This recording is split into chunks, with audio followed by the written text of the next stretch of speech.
Welcome to Family with Judy. Today we interrupt our regular discussion to express our condolences with families who have lost their young sons and daughters to the recent spate of violence that is completely unavoidable. Please accept our very sincere condolences from Family with Judy. Today, we have with us two young people joining us to discuss the issue and giving us their insight. We have Kirote Kadurima, a young person, a young lawyer, and we also have Shege Ndaki, a young person and a young lawyer. Shege and Kirote, we are concerned. Families are burying their young. Families are nursing their young from violence that can be avoided. As parents, as members of this society, we are asking ourselves, what went wrong? Where did the rain start beating us? My question to you this evening is, what is going on? Shege, just what is going on? Judy, may I first thank you? It is such an honor to be the first guests at Family with Judy. We are proud of ourselves. You know, Judy, a lot is happening in our society.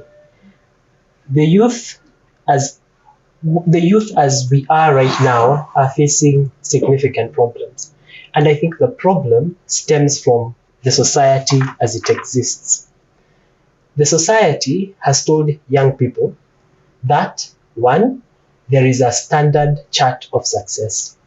You go to school, you finish, you get a job, you need to be rich by a certain time, you need to be married by a certain time. There are milestones that you are supposed to meet. If you do not meet those milestones, then there is an issue.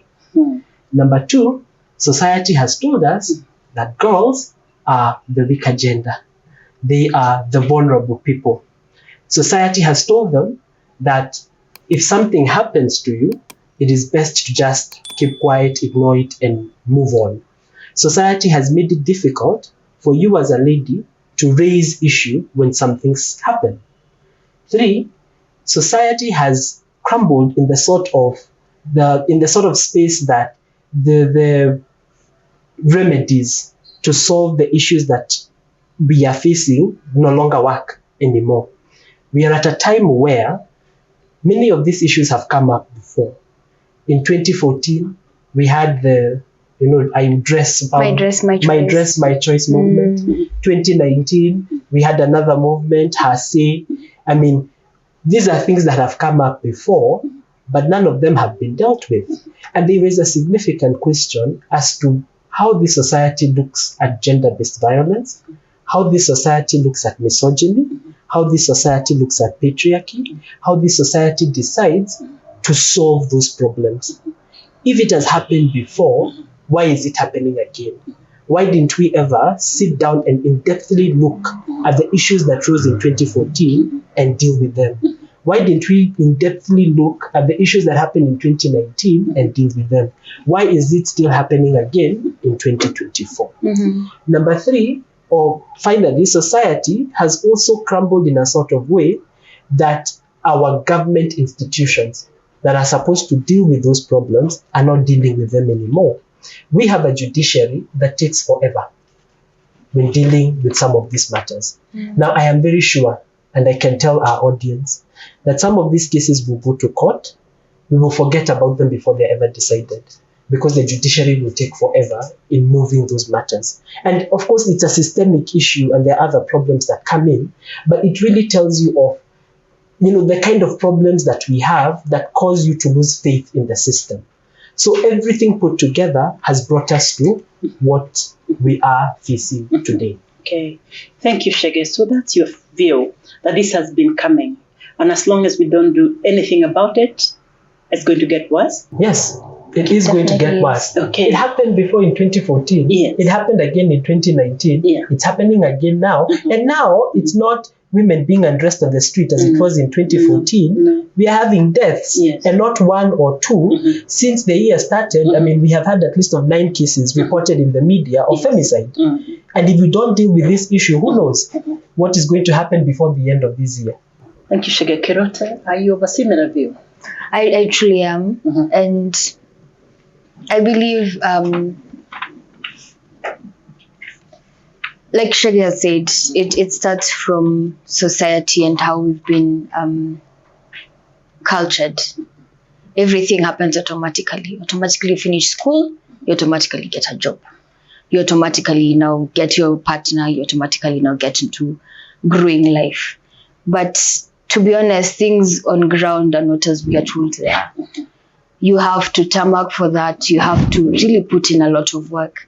And sometimes, to be honest, getting the easier way out seems like the only option. Yeah.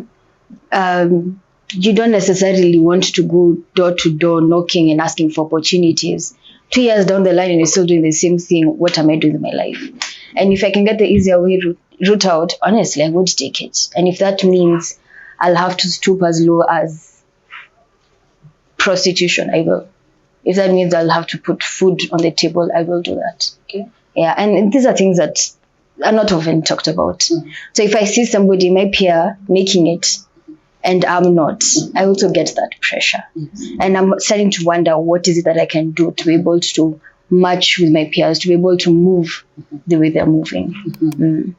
Okay, so are you saying that we should redefine success? The society should define success? Definitely. I mean, as you think about it, Kirote, what does your age group, if you like, consider to be success? Honestly, to me, success means living in a big house, in a luxury car. I don't have to think about where my money is coming from. I have money in the bank, that one I know. I don't have to stress about, sina unga kwa nyumba and I don't have money to buy that unga, or electricity or rent is coming up and I don't have that money. That's success to me. And honestly, that's how I've grown up knowing success. In my mind, is being comfortable. And comfortable means living big and not having to worry. That's to me, as we speak. Maybe for Shege it's different. Not necessarily different, but what I would like to add to what you said is, your version of success or my version of success comes from somewhere. You do not wake up and have an understanding of what success is. You took, or you understood success as what you understand it now because you heard of it somewhere, or you saw it somewhere, or you've learnt it from someone. And nowadays, it's a very big issue because technology has become this menace that has allowed us to see into the lives of other people. And now we are exposed to so much information. We see people abroad, some, a very famous sister group living in Los Angeles, in America. We have very famous women living in Lagos, in TikTok nowadays, in Kenya. You log on, you are likely to see very young men driving very big cars and, bragging about money. Then from those types of exposure, we get to now formulate our own understanding of success. That success is living in a big house. Success is having a lot of money. Success is buying a big car. You have to be 25 by the time you buy your first car. If you haven't gotten your first car by 25, then there's clearly a problem. But then what we forget is that a lot of what we see on the internet is not real. Unfortunately, a lot of it is fake. It is not the first time that Kenyans on Twitter have exposed celebrities who have posed in houses belonging to other people, or who have posed with cars belonging to other people. Sometimes these people could have the money, but the money comes from illegitimate means. So then now we have fixated and we have created our own version of success based on an unshaky understanding from what we see on the internet.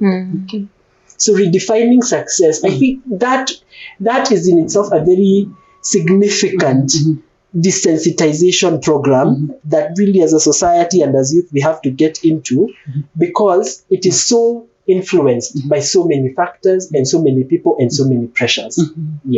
Interesting, because technology is here to stay. The internet is the way forward. So we're not going to be able to tell people, don't look at your computer, don't look at the TV. If anything, it's going to get closer and closer. So how do we equip people to deal with that space? Because it's permanent, it's actually going to be larger.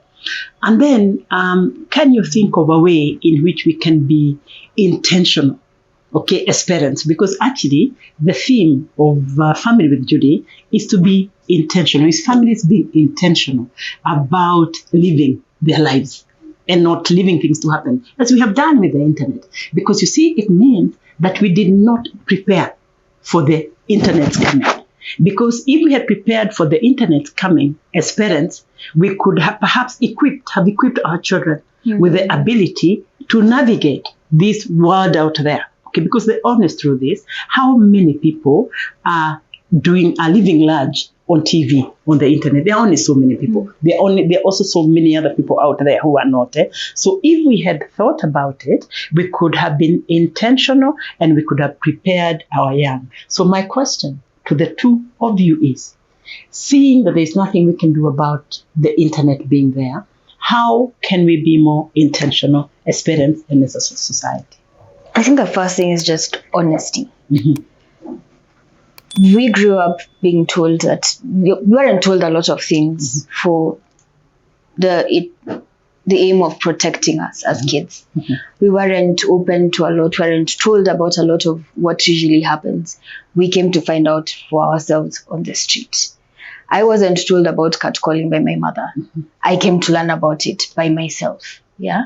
Then we had that conversation. However, if I was told about, such things before and how to handle it and how to navigate that, I think a lot would have changed. And that goes for a lot of things.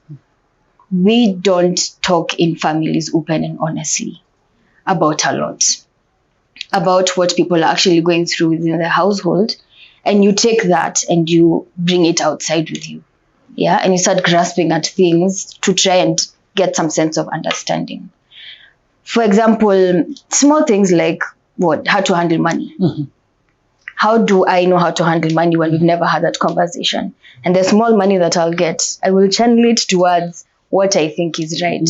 So I will go to a club and I will have fun. I'll channel it towards getting, expensive things, not thinking, oh my God, there's something more I need to look forward to, Now I'm stuck in a place where, yes, I had money. I used it for this. Now I don't have money. Where am I getting this next, paycheck? Things like how to navigate relationships, friendships, and, other relationships, intimate relationships.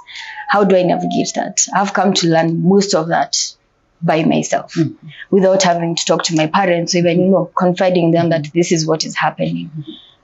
Growing up as girls are told, oh, don't. Boys, maneno ya boys, come mbali. And then jump to few years later, it's okay, now you need to start settling down and marriage and kids. And you're wondering, how did that just, change? We need to have those conversations starting from the household. Yeah. And moving now towards outside interactions with other people, how to navigate everything to adulthood, because it's not easy. We don't also have a manual on how life is done. Neither did you, but we can learn from what you went through. We can, grasp at things. We're not dumb, but children, and we also need to be told what's happening out there. Even when it comes to the internet. And as much as it came, even you guys didn't know what was happening on the internet, we're all learning. So now, even for us, it's our opportunity now to tell younger generations, listen, in as much as you're going onto the internet, fine. But you need to be very aware. These are things that are happening. These are things that are true. People are targeting kids out here. People are targeting women. People are targeting men. Everyone is at risk. But we need to have those conversations. At home, in schools, everywhere. Okay. It's funny because she's talked about how we are not taught about to handle money. And I've just remembered a friend of mine who took an overdraft of her bank account to go to a trip to Diani with her friends. If our parents are not teaching us about money, we will come to figure out with our friends. We will come to learn with our friends. We will be peer pressured into doing things that we don't want to do by our friends. And I think she has said something very important about the older generation having much more experience. You have lived longer. You know how to get money. You know how to manage money. You have experienced loss. You know how it feels like to be broke. So really, that kind of information is important to impart on us, because I'm sure if my friend had been spoken to, the mom sat her down and told on her savings account, savings account, no overdrafts. Those are your enemies. She would not have gone broke for the few months that she went broke. Yeah. After Diani, I only hope she enjoyed Diani. Well, she had to. And then afterwards, she was having sugar water for breakfast, lunch, and dinner for quite a while. The angle or the aspect of getting affirmations and love, and in the sense that you're doing great. I know it's hard, you're doing great. Your encouragement, yes. You might be lagging in this area. How do I help you? Yes. How do we grow together? Not you're not doing ABCD, pull up your socks, or not, positive reinforcement from the household.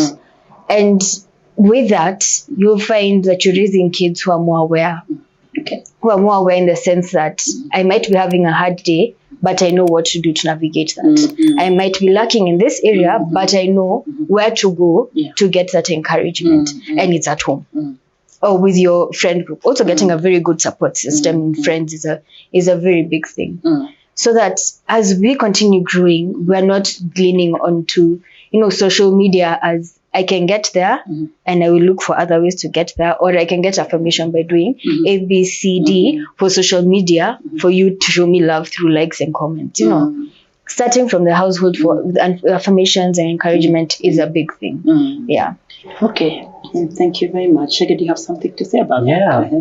I think it's important that parents should start making time for their children.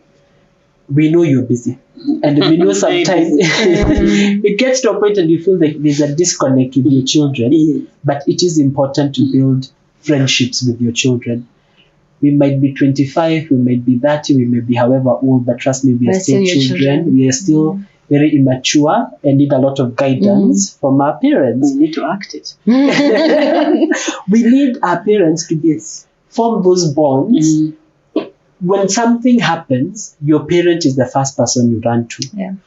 Let it not be that you cannot be approached, that I have to go looking out for affirmation and encouragement from people outside there when you still exist. It is wrong for that to happen. And that's why you find that many of us are getting misled by friend groups, by boyfriends, by girlfriends, by people outside there, because at home, the structure to be supported and to seek guidance does not exist. Completely. I mean, look, guys, I couldn't agree with you more.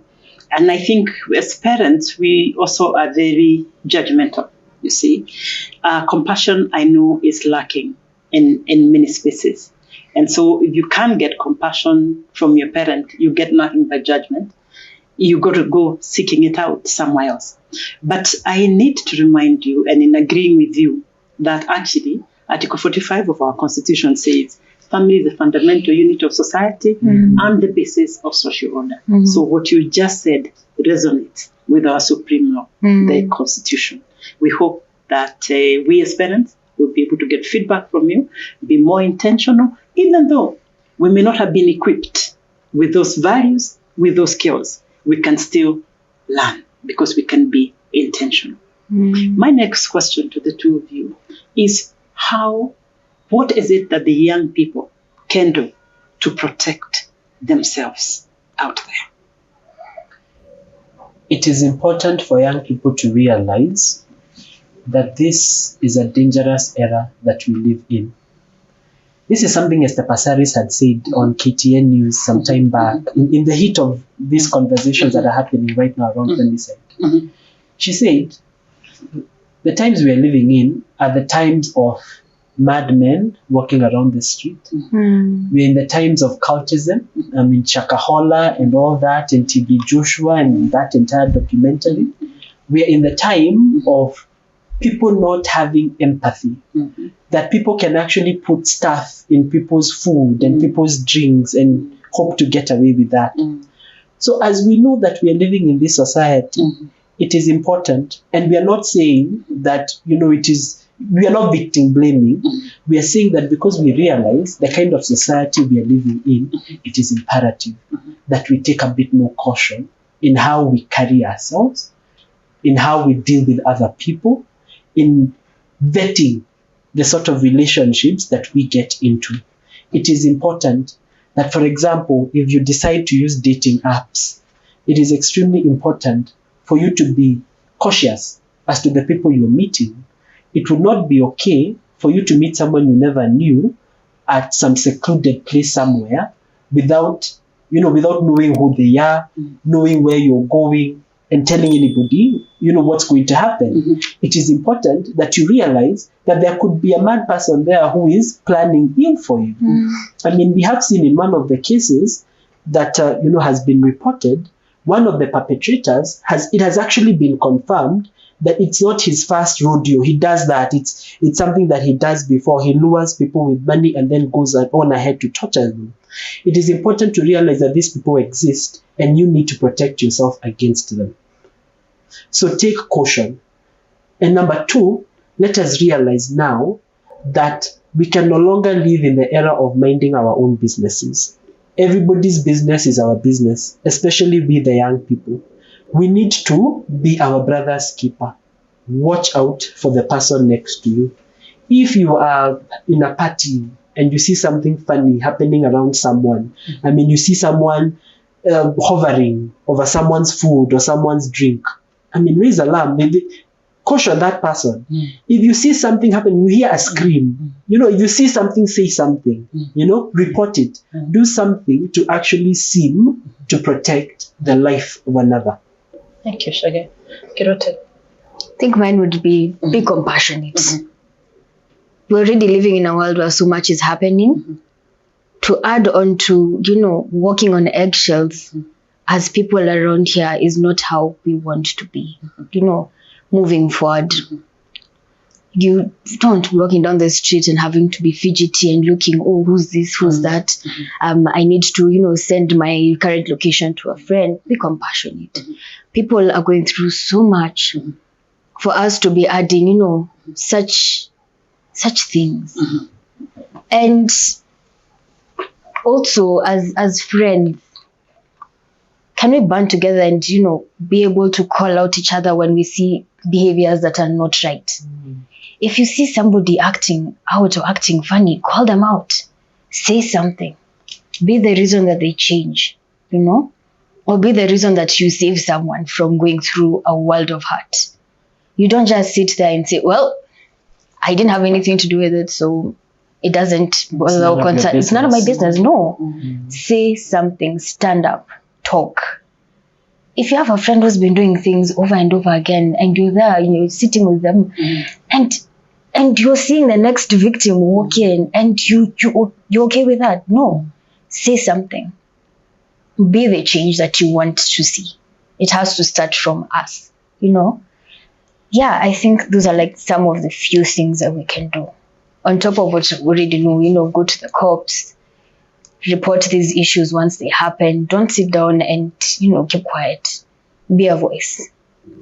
Thank you. Kirote has made a very important point on being accountable. Having people that keep you accountable. People that watch you. And be also accountable. Be, not just being accountable, watch other people and let them be accountable to you. Not just social media personalities, even ourselves, we need to hold each other accountable. And know and be aware that the internet is a fictional space. It only exists there to entertain us. You might see people who look very wealthy, but you might realize that the life they're living is fake. It is not the first time that we have been able to debunk some of those fake lives that people live.